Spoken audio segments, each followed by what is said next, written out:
Hello and welcome to the Law School Playbook's 5 in 5 series. 5 points on a given topic in 5 slides in under 5 minutes. Today's topic is how to learn from asynchronous lectures. You want to plan and schedule when you are going to take in these asynchronous lectures, these pre-recorded lectures. This is a real benefit to online learning, is that you can do this at an optimal time for you. But the key is to allow plenty of time to engage. So if you have a 20-minute lecture to watch, do not just allow 20 minutes to watch it. You will need more time if you actively engage with the lecture. So be organized, plan time. In law school, time is certainly our most precious resource.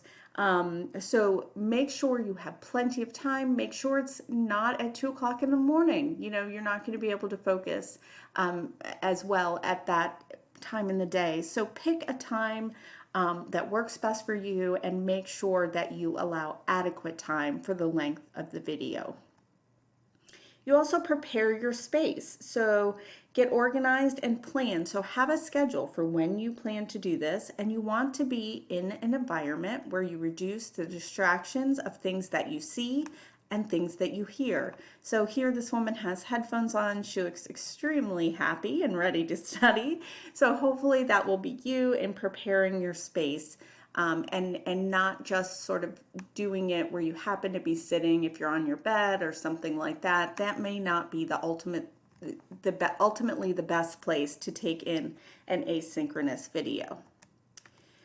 This is key. During, you want to pause and rewind. Think about this. This is such an advantage to asynchronous learning. You cannot pause and rewind in the classroom if you didn't hear something. You can do this with pre-recorded lectures. So, rewatch difficult concepts. Make sure you take notes and get things down. Avoid multitasking. You really want to focus and pause it and write down any questions or areas of confusion and rewatch it in the moment. Don't plan to go back and rewatch all the videos you have for class. You will not have time to do that. That's why it's really important that you take notes, that you write down any questions of areas of confusion. Next, break it down. So if you have an hour-long video, which, I'm sometimes guilty of, I know we try and keep videos short, but sometimes that's tough. It doesn't mean that you have to sit there and watch the whole hour at once. So break it down into manageable chunks. So 20 minutes is what the research shows. That's sort of our maximum attention span. So plan to watch it in increments of no more than 20 minutes. So, going back to our tip number 1, plan and schedule. And know, consistent with tip number 3, that you're going to pause and rewind.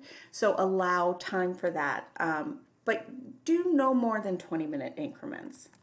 And after, you want to review and integrate to get the most from your asynchronous videos. So ask questions like, how does this fit into what I've learned in the course? What are the big picture takeaways from this video?